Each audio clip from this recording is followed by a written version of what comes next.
ஒரு நொடியும் உங்கள் தலையெடுத்து மாறும்.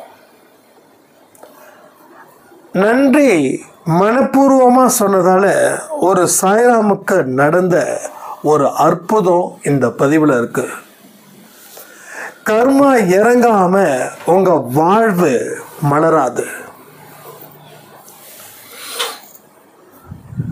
தடையும் தாமதமும் இதனாலே ஏற்படுகிறது. உங்களுக்கு சேர வேண்டியதை சரியான நேரத்தில் சாயப்பா உங்களுக்காக கொடுப்பார். அதில் எந்த மாற்றமும் இல்லை. இன்னைக்கு பற்றி யோசிக்கிறத விட நாளைக்கு பற்றி யோசிங்க. நாளைக்கு எப்படி இருக்கணும்னு சொல்லி நீங்கள் தீர்மானிக்கிறீங்களோ அது இன்னைக்கே ஆரம்பிச்சிடுங்க. இன்னைக்கு ஆரம்பித்த எதுவும் தோல்வியை தராது. ஆனால் இன்னைக்கு ஆரம்பிக்காத எல்லாமே உங்களுக்கு தோல்வியை மட்டும்தான் 100% தரும். உங்கள் வாழ்க்கையை மாற்ற வந்த மிக சக்தி வாய்ந்த பதிவு தான் இந்த பதிவு. இதை நீங்கள் முழுவதும் கேட்டு அதன்படி நடந்தீங்கன்னா உங்களுடைய தலையெழுத்து மாறும், உங்களோட பிரச்சனைகள் தீரும், உங்கள் கர்மாக்களும் பொடிப்பொடியாக்கி உங்கள் வாழ்க்கை மலரும். ஓம் சாயிரா சாயிரா, ஓம் சாயிரா சாயிரா, ஓம் சாயிரா சாயிரா, அன்பே சாயிரா, பேரன்பே சாயிரா, அகிலம் தளிக்க ஆத்மா விழிக்க அனுதினம் சாயிரா, எங்கள் அன்பே சாயிரா.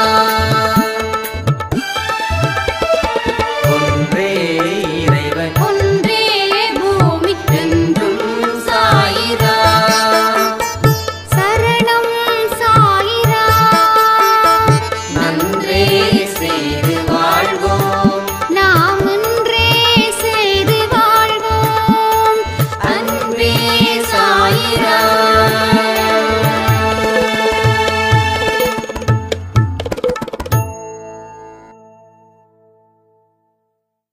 சாய்ரா, என் உயிரின் உயிரானவர்களே, நேற்று நைட்டு கொடுத்த லைவில் நாம் நன்றிகளை சாய்பாவுக்கு சொல்லியிருந்தோம். அந்த நன்றிகளை சொன்ன ஒரு சாய்ராமுக்கு ரொம்ப நாள் பிரிஞ்சே இருந்த தன் கணவன் வந்து மன்னிப்பு கேட்டு இனிமே நம்ம வாழ்க்கையை சிறப்பாக வாழலாம், என்னை தயவு செய்து மன்னிச்சிடு, என்னை தண்டிக்காத, உன்னை விட்டு பிரிஞ்சு போன கொஞ்ச நாளில் என் வாழ்க்கையில் படாத கஷ்டத்தை நான் பட்டுட்டேன், நான் உன் கூட வாழணும்னு நான் துடிக்கிறேன் அப்படின்னு இன்னைக்கு காலையில் என் வீட்டுக்கு 4 பேரோட அழுதுட்டு போனாங்க அப்படின்னு. ஸோ இந்த நன்றிகள் என்ற ஒரு வார்த்தைக்கு இவ்வளோ பெரிய பவர் இருக்குதுன்னு தெரிஞ்சிருந்தா நான் என்னைக்கோ சாய்ப்பா கிட்ட இந்த நன்றிகளை சொல்லியிருப்பேன். உண்மையிலே இந்த ஒரு வார்த்தை என் வாழ்க்கையே மாற்றி அமைச்சிருக்குது அப்படின்னு சொன்னாங்க. இந்த நன்றின்ற ஒரு வார்த்தை நம்ம நேற்று மட்டும் ஆரம்பிக்கல, நிறைய நாள் நம்ம பதிவில் சொல்லியிருக்கோம். நம்ம என்ன செய்கிறோம் அப்படின்னா, ஒரு விஷயத்தை நான் ஆடியோவில் சொல்லும்போது நீங்கள் செய்கிறீங்க, இன்னொரு ஆடியோவில் வேற ஒரு விஷயத்தை பேசும்போது இதை நீங்கள் மறக்கிறீங்க. இதுதான் பிரச்சனை. அதாவது எந்தெந்த விஷயத்தை நாம் தொடர்ந்து செய்யணுமோ அதை நிறுத்தாதீங்க. நம்ம என்னைக்காவது அன்பே சாயில் சொன்னோமா, நீங்கள் தேங்க்ஸ் சொல்லக்கூடிய ப்ரேயர்ஸை ஸ்டாப் பண்ணுங்க, இனி போதும்னு நம்ம என்னைக்காவது சொல்லியிருக்கோமா? அப்போ ஏன் நிறுத்துறீங்க? திரும்பவும் சொல்கிறேன், நன்றி சொல்கிறதுன்றது 10 மைல் தள்ளியா நீங்கள் சொல்ல போகிறீங்க. இல்லை அதுக்கு ஏதாவது ஸ்பெஷல் பூஜைக்கு அது செய்யணுமா? ஸோ இது பல தடவை சொல்லியாச்சு. நேற்று மட்டும் லைவ்ல நம்ம பேசல, இது நிறைய இடத்துல நம்ம சொல்லியிருக்கோம். நன்றிகள் சொல்லுங்க, நன்றிகள் சொல்லுங்க, நன்றிகள் சொல்லுங்கன்னு. என்னோட பிரார்த்தனையே ஸ்டார்டிங்கில் இப்படி தான் இருக்கும். சாயப்பா, எனக்கு இந்த வாழ்க்கையை கொடுத்ததுக்கு நன்றி. எங்கள் அன்பேசாய் குடும்பத்தை நல்லபடியாக பாதுகாத்து வந்ததுக்கு நன்றி. எங்கள் அன்பேசாய குடும்பத்தில் இருக்கக்கூடிய பாவத்தையும் கர்மாவையும் கரைப்பதற்கு நன்றி. நல்ல செயல்களை செய்வதற்கு ஊக்குவித்த எங்களுக்கு நன்றி. எப்படிப்பட்ட அன்பேசாய குடும்பத்தில் உறவுகளை கொடுத்ததுக்கு நன்றி. ஸோ இந்த மாதிரி ஒரு தேங்க்ஸ் மட்டும்தான் எனக்கு அதிகமாக சொல்ல தெரியும். இதை தாண்டி நான் கேட்கல. ஸோ இந்த சாயனம் என்ன சொல்லியிருக்காங்க, இத்தனை நாட்கள் கிட்டத்தட்ட 6 வருஷம் பிரிஞ்சிருந்த ஒரு உறவு, தொடர்ந்து அவங்களுக்கு பல விதமான பிரச்சனைகள். ஏன்னா ஒரு பெண்ணோட ஒரு நம்பிக்கை அப்படின்றது கணவன்கிட்ட இருந்து வருது. அந்த கணவன் வேண்டாம் அப்படின்னு சொல்லும்போது அந்த பெண்கள் படக்கூடிய கஷ்டம், சில பெண்கள் சாமர்த்தியமாக தைரியமாக எதிர்த்து ஃபேஸ் பண்ணுறாங்க. ஆனால் பலர் அந்த நிலைக்கு வரலை. ஸோ எல்லாருக்கும் அந்த சாமர்த்தியமும் தைரியமும் வேணுன்றது தான் என்னுடைய நோக்கம், என்னோட பிரார்த்தனையாக கூட இது இருக்குது. அப்போ அது இல்லாமல் இருக்கிறவங்க எந்த அளவுக்கு வருத்தப்பட்டு இருப்பாங்க, வேதனை எவ்வளோ அடைஞ்சிருப்பாங்க. அப்போ அவங்களுடைய விஷயத்தில் எல்லாமே நடந்திருக்குது. ஆனால் இந்த ஒரு விஷயம் மட்டும் நடக்கலை. அவங்க பிரிஞ்சவங்க சேரணும்னு நினைக்கல, ஏன்னா நாள் ஆயிடுச்சு இல்லை. அப்போ மனசு அதுக்கு தகுந்த மாதிரி ஒரு பாதையை உருவாக்கியிருப்பா, கொடுத்துருக்கோம் சாயப்பா மூலமாக. ஸோ அப்போ இந்த நன்றிகள் சொல்லும்போது இயல்பான நிலையில் அந்த நன்றிகளை தெரிவிக்கும் போது பிரிந்தவர்கள் எவ்வளோ ஈஸியாக சேர்ந்துருக்காங்கன்றதை யோசிச்சு பாருங்க. அப்போ நீங்களும் இந்த விஷயத்தை தயவு செய்து நாம் இந்த உலகத்தை விட்டு போகிற வரைக்கும் இந்த நன்றிகள் அப்படின்ற ஒரு வார்த்தையை தயவு செய்து எந்த காரணத்தை கொண்டும் மறக்காம அதை சொல்லுங்க. உங்கள் உயிரிலையும் உங்கள் ரத்தத்திலையும் உங்கள் மூச்சு காத்துலையும் அது கலந்துருக்கட்டும்.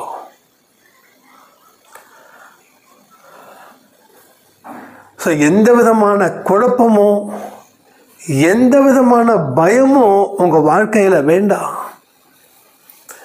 ஏன்னா பொறுப்பேற்றுக்கிட்டாரு. இது வரைக்கும் நாம் பொறுப்பேற்றுக்கிட்டோம் நம்ம வாழ்க்கைக்கு. இனி நம்ம வாழ்க்கையை அவர்கிட்ட ஒப்படைச்சிட்டோம். அவர் சொல்லக்கூடிய வழிகளில் நாம் நடக்க பழகிட்டோம். ஸோ எல்லாமே இங்கே பிரச்சனை சால்வ் ஆயிடுச்சு. அத்தனை ப்ராப்ளமும் சால்வ் ஆக போகுது. அப்போ உங்கள் மேலே இருக்கக்கூடிய நம்பிக்கையை அதிகரித்து கடவுள்கிட்ட போய் நில்லுங்க. உங்களுக்கு தேவையானது அத்தனையுமே நீங்கள் வாங்கிக்கோங்க. அவருடைய வழியில் நடக்கிறவங்களுக்கு சொல்கிறேன். அவர் வழியில் நடந்தும் சிலது தாமதம் ஆகுதுன்னா காரணம் இல்லாமல் இல்லை. சம்திங் என்னமோ ஒரு விஷயம் இருக்குது, அந்த விஷயம் நடக்கிறதுக்காக அதை காத்திருக்குது. இல்லை அதை தாண்டி வேற ஒன்று கிடைக்க போகுது, அவ்வளோதான். ஆனால் எப்படி பார்த்தாலும் நம்ம கணக்கு லாப கணக்காக தான் இருக்கும். சாயப்பா கிட்ட வந்ததுக்கப்புறம் எந்த நஷ்ட கணக்கும் இங்கே வரப்போவது இல்லை. ஸோ அத்தனையும் லாப கணக்கு. So no loss account, only profit account. சாயப்பாவுடைய ஒவ்வொரு அசைவுகளும் நம்மளை சுற்றி சுற்றி தான் இருக்கும். எந்த காரணத்தை கொண்டும் நம்மளை கைவிட போவதே இல்லை, கைவிடவும் மாட்டார். என்றைக்குமே இதை நம்ம ரொம்ப தெரிஞ்சுக்க வேண்டிய விஷயம். எந்த சூழ்நிலையில் இருந்தாலும் சரி, நம்ம எவ்வளோ பெரிய சிக்கலான இடத்துல இருந்தாலும் சரி, அவர் கைவிடவே மாட்டார். அவர் கைவிட்டுட்டா கடவுளே கிடையாது. ஒரு கைவிடுற மாதிரி தெரியும். ஆனால் கைவிட்டா தானே நாம் நினச்சிக்கிட்டா சரியாயிடுமா? சிக்னலை நான் மீறுவேன், மீறினா தப்பு இல்லை அப்படின்னு சொன்னால் அது நியாயமாயிடுமா? அது நியாயம் ஆகாது. அதே போல கடவுளுடைய நியாயமும் தன்னுடைய பக்தர்களை அவர் கைவிடுவதே இல்லை. நாம் நினச்சிக்கிறோம், சாயப்பா என்னை கைவிட்டுட்டீங்கன்னு. நீங்கள் நினச்சதெல்லாம் நடந்துட முடியாது. அதுக்குன்னு சில நேரம் இருக்குது, காலம் இருக்குது. நேரமும் காலமும் கூடி வரணும். அப்போ தான் நம்ம கர்மாக்கள் அழியும். கர்மாக்கள் அழிஞ்சால் புது வாழ்க்கை பிறக்கும். அதுக்கப்புறம் அவருடைய ஆட்டம் ஆரம்பிக்கும். ஸோ எது வந்தாலும் ஏற்றுக்கக்கூடிய மனசு வேணும். எது வேணும் அது வேணும் கேட்குறது பெரிய விஷயமே கிடையாது. நாட்டுக்கே பிரதமர் ஆகணும் கேளுங்களேன், நாட்டுக்கே முதல்வர் ஆகணும் கேளுங்க. அப்போது நாட்டில் இருக்கிற அத்தனை மக்களும் கேட்டால் எல்லாருமே முதல்வர் ஆகிட்டா, எல்லாருமே பிரதமர் ஆகிட்டா, அப்புறம் குடிமகன்கள் அப்படின்றது யாரு? ஸோ பாயிண்ட்டை புரிஞ்சுக்கோங்க. அப்போ எது வந்தாலும் ஏற்றுக்கிற பக்குவத்தை கொடுன்னு கேட்டால் எது பாசிபிள் அதிகமாக இருக்குன்னு யோசிச்சு பாருங்க. நம்ம கேட்டதை கொடுத்துட்றாரா? இல்லை, அப்படி தானே? கேட்டதை கொடுக்க மாட்டார். கேட்காததை கொடுப்பார், கேட்டதை கொடுக்க மாட்டார். கேட்காததை கொடுப்பாரு.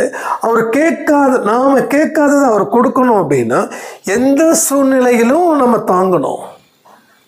அப்போது அந்த சூழ்நிலையை தாங்கிறதுக்கு என்ன தேவை அப்படின்னா, எதையும் தாங்கும் மனசு வேணும், எதையும் தாங்கும் இதயம் வேண்டும். எதை தாங்கணும் அந்த வழியை ஏற்றுக்கக்கூடிய மன பக்குவம் வேணும். ஸோ இதுதான் உங்களுடைய ஃபோக்கஸ்டாக இருக்கணும். எது வந்தாலும் ஏற்றுப்போம்ப்பா, யா ரைட், நீ ஏற்றுக்கிட்டியா எல்லாமே சரி. நீ ஏற்றுக்காத வரைக்கும் தான் உனக்கு பிரச்சனை, உனக்கு சிக்கல். நீ ஏற்றுக்கிட்டா உனக்கு சிக்கலே இல்லை, உனக்கு பிரச்சனையே இல்லை. சிக்கல் இல்லைன்னா பிரச்சனை இல்லை.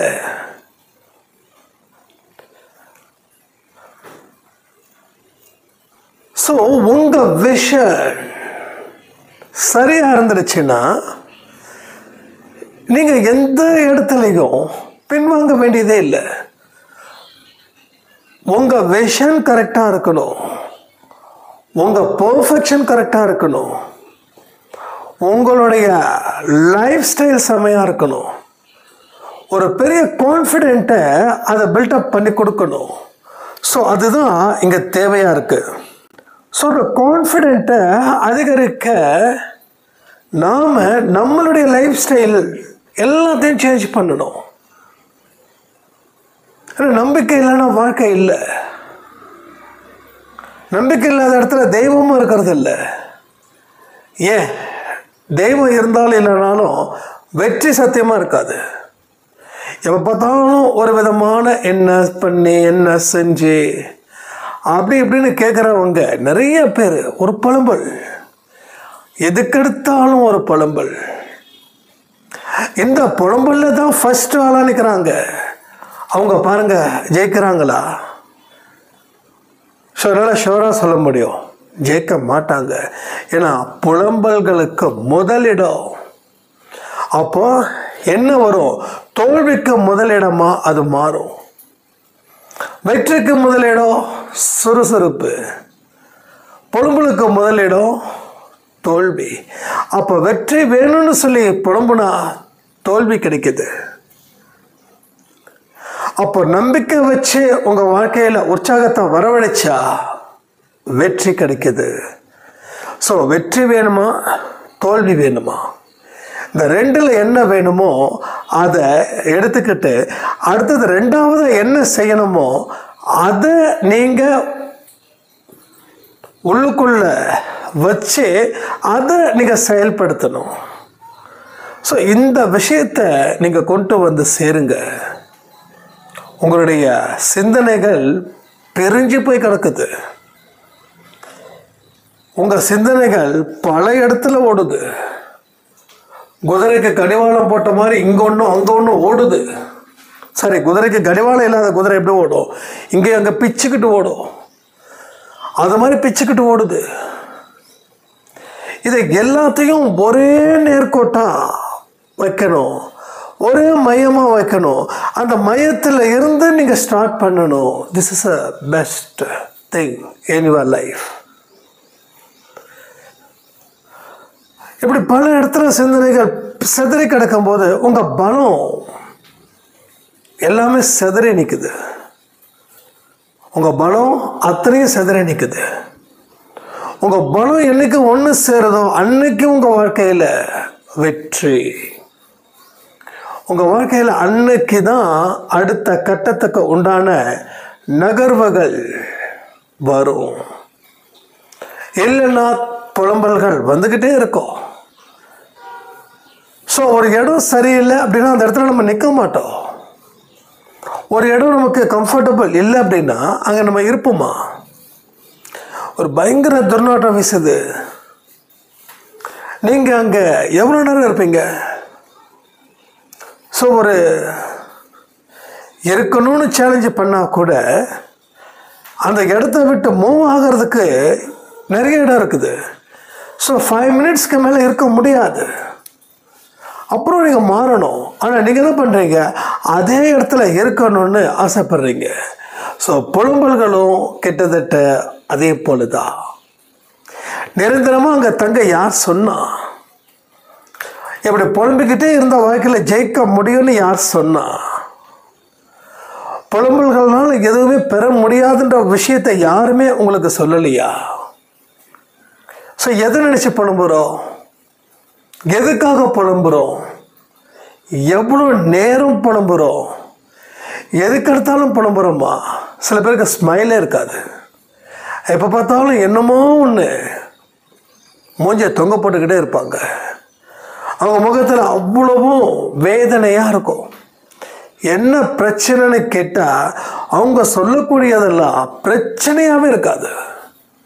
அப்சல்யூட்லி எனக்கு நிறைய விஷயங்கள் வரும்.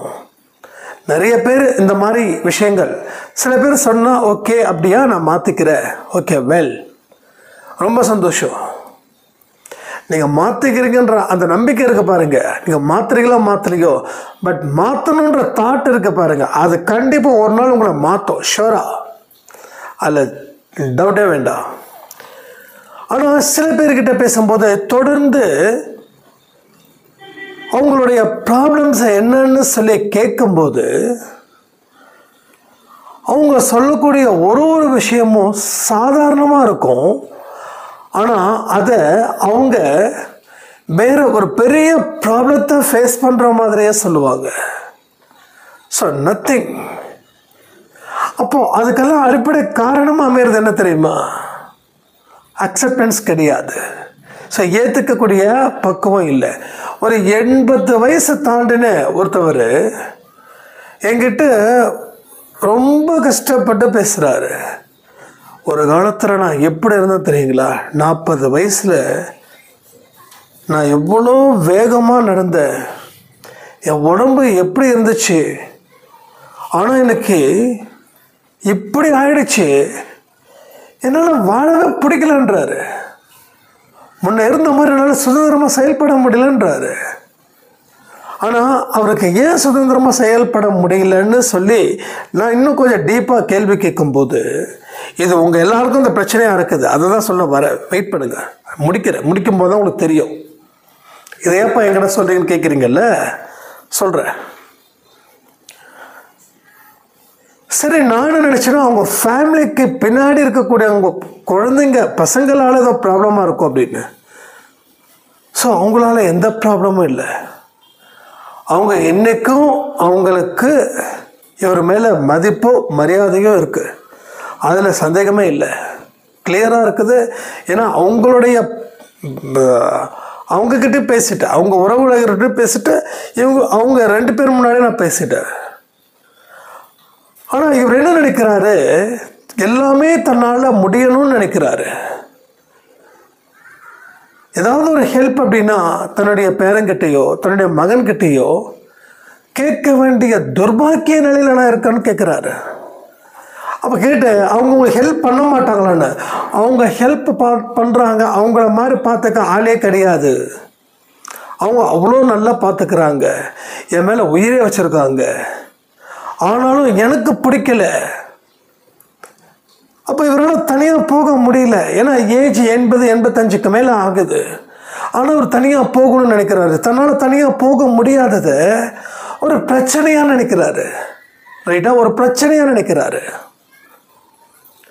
ஸோ பிரச்சனையாக ஏன் நினைக்கிறாருன்னா, அவர் தனக்கு வயசு ஆயிடுச்சுன்ற ஒரு அக்செப்டன்ஸ் கிடையாது, ஏற்றுக்கக்கூடிய மனப்பக்குவம் இல்லை. ஸோ 80 ஆயிடுச்சு தான், ஆனால் மனப்பக்குவம் இல்லையே. இன்னமும் அந்த குழந்தைத்தனம் அதே பிடிவாதத்தோடு இருக்காங்க. ஸோ இது மாதிரி தான் இங்கே இருக்கிற பலரும் இருக்கீங்க. ஏன்னா அக்செப்ட் பண்ண மைண்ட் இல்லை. அப்போலாம் நான் எப்படி நடந்தேன், எப்படி வேலை பார்த்தேன், எப்படி ஓடுனேன், ஆனால் இன்றைக்கி என்னால் பண்ண முடியலன்னு பெருமூச்சை விட்டு 90 வயசுக்காக வேண்டிய அத்தனையும் 80 வயசுலேயே நடந்து முடிஞ்சிடுது உங்களுக்கு. பட் அன்னைக்கு இருந்தது வேற, ஆனால் இன்னைக்கு இருக்கிறது வேற.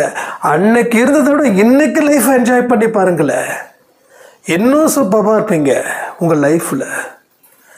ஸோ இதுக்கு அடிப்படை காரணம் எந்த அக்செப்டன்ஸும் கிடையாது. நான் இப்படி தான் இருப்பேன், 40 எப்படி இருந்தேனோ அப்படி தான் இருப்பேன், ஆனால் இப்போ என்னால் இப்படி இருக்க முடியலன்னா அதை ஒரு குறையாக நினைக்கிறது தப்பா இல்லையா? நீங்களே சொல்லுங்கள். ஸோ பெரியவங்க அதை முழு குறையாக நினைக்கிறாங்க. பசங்க பார்த்துக்கல, பசங்களுக்கு எதுவும் ஹெல்ப் பண்ணலை, ஓகே அது குறை, அதெல்லாம் ஒத்துக்கிறேன். அது யாருக்கும் அந்த மாதிரி நிலைமை வரக்கூடாது. ஆனால் இங்கே நிலைமையே வேற. அவங்க குடும்ப உறப்புகள் எல்லாரும் அவரை மதிக்கிறாங்க, கொண்டாடுறாங்க. ஆனால் இவருக்கோ தன்னால் எதுவும் செய்ய முடியலையே, மற்றவங்கள தானே நம்ப வேண்டியதாக இருக்குது. இந்த ஒரு விஷயத்துக்காகவே ஒரு ஃபீல் பண்ணி ஃபைனலி அவர்கிட்ட கொஞ்சம் பேசி புரிய வச்சதுக்கப்புறம் இப்போ அவங்க வீட்டில் கொஞ்சம் இணக்கமாக இருக்கிறதா அவங்க குடும்பத்தில் இருக்கக்கூடிய உறவுகள் ஃபோன் பண்ணி சொன்னாங்க. ஸோ ப்ராப்ளமே இல்லாத ஒரு இடத்துல தனக்கு ப்ராப்ளம் இருக்குதுன்னு நினச்சா அது நம்ம வாழ்க்கையில் சந்தோஷத்தை எடுக்கிறோம் தானே.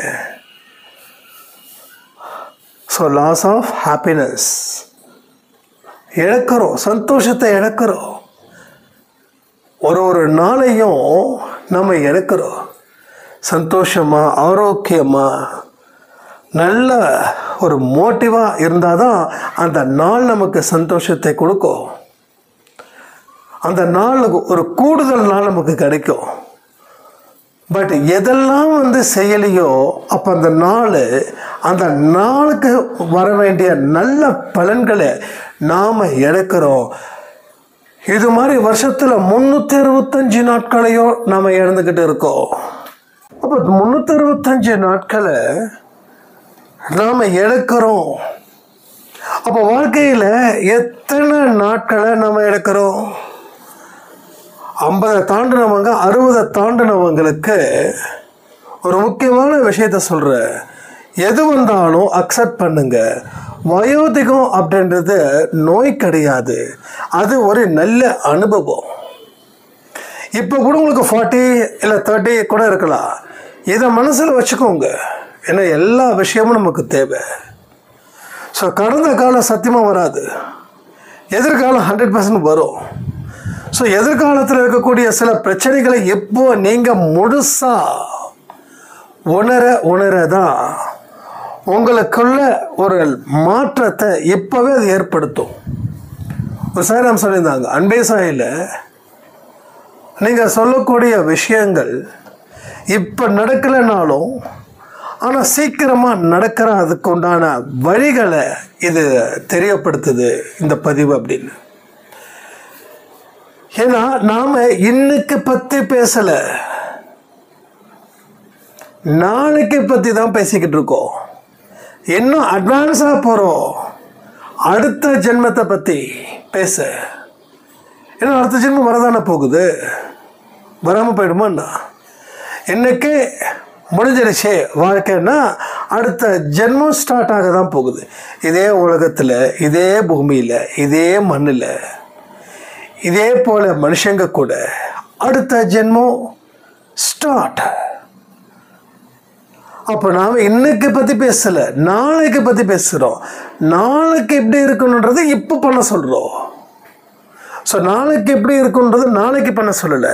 நாளைக்கு எப்படி இருக்கணும்னு நாம் நினைக்கிறோமோ அதை இன்னைக்கு இப்போவே நீங்கள் பண்ணுங்கன்னு சொன்னால் தான் நாளைக்கு நம்ம எதிர்காலத்தை சிறப்பாக கொண்டாட முடியும். அன்பே சாயில் நேற்று விஷ்ணு சாய்ராம் பேசுனதில் ஒரு வார்த்தை நீங்கள் கேள்விப்பட்ட லைவில் சொல்லும்போது, ஒவ்வொரு விஷயமும் விதியை பற்றி நினச்சி ஃபீல் பண்ணுறதை விட்டுட்டு நாளை எப்படி இருக்கணும் அப்படின்னு நாம் நினைக்கிறோமோ அதை என்னைக்கு சரி பண்ணாதான் அந்த விதியை நாளைக்கு எழுத முடியும்னு. இது நம்ம சொல்லாத ஆடியோ இல்லை அத்தனை பதிவுலையும் அது சொல்லியிருக்கோம். அன்பே சாய்க்குன்னு சில கோட்பாடுகளை நம்ம வச்சுருக்கோம். அதுக்குள்ளே தான் நம்ம வாழறோம், அதுக்குள்ளே தான் பேசுகிறோம். அந்த வட்டத்துக்குள்ளே தான் வாழறோம். ஆனால் அந்த வட்டம் எப்படிப்பட்ட வட்டம் தெரியுமா? வட்டத்துக்குள்ளே வாழக்கூடாதுன்னு பெரியவங்க சொல்லுவாங்க, ஒரே வட்டத்துக்குள்ளே சிக்கிக்காதுன்னு சொல்லுவாங்க. நாமளும் நிறைய சொல்லியிருக்கோம், நாமளும் அந்த வட்டத்துக்குள்ளே வாழுறோம். ஆனால் அந்த வட்டத்தோட அளவு தெரியாமல் நம்ம இருக்கிறோம். ஆனால் அந்த வட்டம் இந்த பூமியை சுத்தின வட்டம். பூமி உருண்டைன்னு சொல்லியிருக்காங்க, உருண்டைன்றது வட்டம். அப்போ அந்த வட்டத்துக்குள்ளே அத்தனையும் கற்றுக்கிட்டு இருக்கோம், அத்தனையும் அனுபவிச்சும் நாம் வாடுறோம். இல்லை அன்பே சாயில் சொல்லக்கூடிய விஷயத்தை தன்னுடைய அனுபவமாக நினச்சும் நம்ம வாடுறோம். ஆனால் என்னைக்காக இருந்தாலும் ஏதோ ஒரு இடத்துல இந்த பதில்கள் உங்களுக்கு வாழ்க்கையில் மாற்றத்தை ஏற்படுத்தும். ஸோ இது மாதிரி பல விஷயங்களை நாம் பேசிக்கிட்டே போகலாம். ஸோ வாழ்க்கையை வெல்வதற்காகத்தான் நமக்கு இங்கே வெல்லணுன்னா டிவி வாங்குறதோ, ஃப்ரிட்ஜ் வாங்குறதோ, இல்லை கார் வாங்குறதோ, இல்லை ஏசி வாங்குறதோ கிடையாது. உன் பாவத்தை நீ வெல்லணும். என்னைக்கு பாவத்தை வெல்றமோ அன்னைக்கு மறுபிறப்பு கிடையாது. மறுபிறப்பு ஏன் வேண்டாம்னு சொல்கிறேன்னா, மறுபடியும் இன்பத்திலையும் இந்த வாழ்க்கை போகும், துன்பத்திலையும் இந்த வாழ்க்கை போகும். ஒருவேளை கடவுள் ஞானம் இல்லாத ஒரு இன்பம் கிடைச்சிடுச்சு, மற்றவங்களை எதிர்த்து மற்றவங்க வழியால் கிடைக்கக்கூடிய இன்பம் எனக்கு ரொம்ப பெருசுன்னு நினச்சா அடுத்த ஜென்மம் நரக வேதனையாக இருக்கும். சாராம் சொன்னாங்க, எனக்கு மட்டும் ஏன் இவ்வளோ பிரச்சனை? இன்னமும் கேட்டுட்டு தான் இருக்கீங்க, நானும் பதில் சொல்லிக்கிட்டு தான் இருக்கேன். பிரச்சனைக்கு காரணமே நாம தானே. அது என்னைக்கு நாம் 100% நம்புகிறோமோ அப்போ 100% வெற்றிக்கு உத்தரவாதமாக மாறும். வெற்றிக்கு உத்தரவாதமாக அது மாறும். எப்போ? என் தோல்விக்கு நானே காரணம், என்னுடைய பிரச்சனைக்கு நானே காரணம். என் வாழ்க்கையில் எவ்வளோ பெரிய கஷ்டத்தை நான் இப்போ வரைக்கும் அனுபவிக்கிறேன் அப்படின்னா அதுக்கு காரணம் நாம தான். நம்மளை தாண்டி எந்த விஷயமும் கிடையாது இந்த பூமியில். எவ்ரிதிங் நாம தான். ஒரு நல்ல விஷயம் நடக்குதா நாம தான், ஒரு கெட்ட விஷயம் நடக்குதா அதுக்கு நாம தான். தோல்வி வந்துக்கிட்டே இருக்குதா, எஸ் நாம தான். வெற்றி வருதா நாம தான். எதை விதைக்கிறோமோ அதை தான். இதுதான் இதனுடைய முடிவுரை. பாவத்தை விதைச்சா அனுபவிக்கணும், புண்ணியத்தை விதைச்சாலும் அனுபவிக்கணும். ஆனால் அனுபவிக்கக்கூடிய முறை நல்லதா இல்லை கெட்டதா? துன்பத்தை அனுபவிக்க போறியா இல்லை இன்பத்தை அனுபவிக்க போறியா? இவ்வளோதான். இன்னைக்கு நான் ஹாப்பியாக இருக்கிறேன், எனக்கு கடவுள் தேவையில்லை, ஒழுக்கம் தேவையில்லை, நான் எப்படி இருக்கேன் பாரு. இப்படி சொல்கிறவங்களோட வாழ்க்கை 24 ஹவர்ஸில் மாறுது. மாறாத 24 ஹவர்ஸ் கூட வேண்டாம், கண்ணை மூடி கண்ணை திறக்கிறதுக்குள்ள விஷயங்கள் மாறுது. ஸோ எதையுமே ஊர்ஜிகப்படுத்தவே முடியாது. அதுக்காக நீங்கள் பயத்தோடு வாழணும்னு இல்லை. ஸோ வாழ்க்கை எப்படி வேணாலும் மாறலாம். ஆனால் நாம் எதுக்கு கட்டுப்படணுமோ அதுக்கு எப்பயுமே கட்டுப்படணும். எதுக்கு கட்டுப்படுறோம்? நியாயத்துக்கும், தர்மத்துக்கும், ஒழுக்கத்துக்கும், நல்ல செயலுக்கும் நம்ம அதிக கடவுளை வணங்குங்க, வணங்காமல் போங்க, அது விஷயம் கிடையாது. பட் இதுக்கு மெயினான ஒரு விஷயத்த நீங்கள் ஃபோக்கஸ் பண்ணணும். ஏன் கட்டுப்படணும், எதுக்கு கட்டுப்படணும்? கட்டுப்பட்டால் நல்ல வாழ்க்கை கிடைக்கும், கட்டுப்படாமல் இருந்தால் மோசமான வாழ்க்கை கிடைக்கும். அப்போ நமக்கு நல்ல வாழ்க்கை கிடைக்கணுமா இல்லை மோசமான வாழ்க்கை கிடைக்கணுமா? சாய்ஸஸ் இருக்குது. நீங்கள் என்ன எடுக்கிறீங்கன்றதை பொறுத்து உங்கள் வாழ்க்கை பாலைவனமா இல்லை சோலைவனமா? பாலைவனத்தில் வாழ முடியாது, ஆனால் சோலைவனத்தில் வாழலாம். பாலைவனத்தில் கொஞ்ச நேரம் தாங்க முடியாது, தண்ணி தாகம் எடுக்கும். சென்னையில் அடிக்கிற வெயிலுக்கே வாழ முடியலன்னா பாலைவனத்தில் வாழ்ந்துட முடியுமான்னு? No way. அப்போ இப்போவே நம்ம டிசைட் பண்ணலாம் எப்படிப்பட்ட வாழ்க்கை வேணும், என்ன செய்யணும், எப்படி செய்யணும், அதை உடனே செய்யணுமா அப்படின்னா எல்லாமே இமீடியட் ஆக்ஷன்ஸ் தான் தேவை. இப்போ ஸ்லோ ஆக்ஷன்ஸ் தேவையில்லை. இல்லை தள்ளி வைக்கிறது முடியாது, நாள் போயிடுச்சு. கண்ணை மூடி கண்ணை திறக்கிறதுக்குள்ள 2024 க்ளோஸ் ஆகுது இல்லை, 2025 வந்துடும்ல. அதையும் கண்ணை மூடி கண்ணை திறந்தால் அது 2025. ஸோ டிசம்பர் வந்துடும். ஸோ ஒரு ஃப்ராக்சர் ஆஃப் செகண்டும் லைஃப் சேஞ்ச் ஆகுது. ஒரு ஃப்ராக்சர் ஆஃப் செகண்டும் உங்கள் தலை எழுத்து புதுசாக எழுதப்படுது. ஒரு நொடியும் கோல்டு ரேட் ஏறுறது இல்லையோ, ஒவ்வொருத்தவனுடைய கர்மா நல்லாவே ஏறுது, நல்லாவே இறங்குது. அப்போ கர்மா இறங்கணும், கர்மா ஏறக்கூடாது. கர்மா ஏறுச்சுன்னா துன்பம் ஏறும், கர்மா இறங்குச்சுன்னா இன்பம் ஏறும்.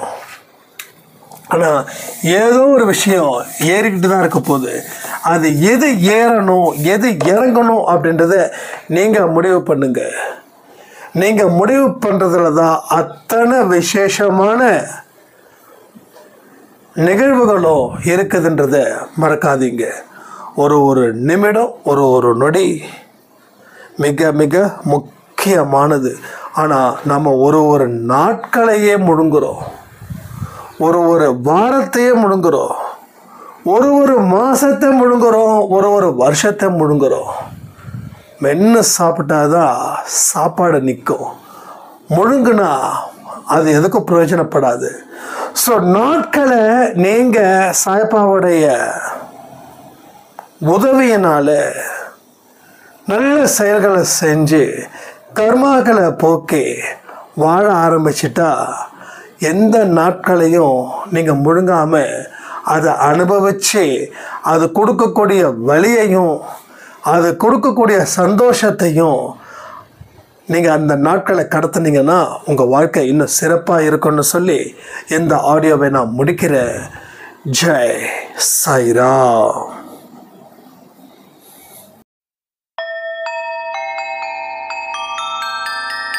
ஓம் சாயிரா சாயிரா, ஓம் சாயிரா சாயிரா.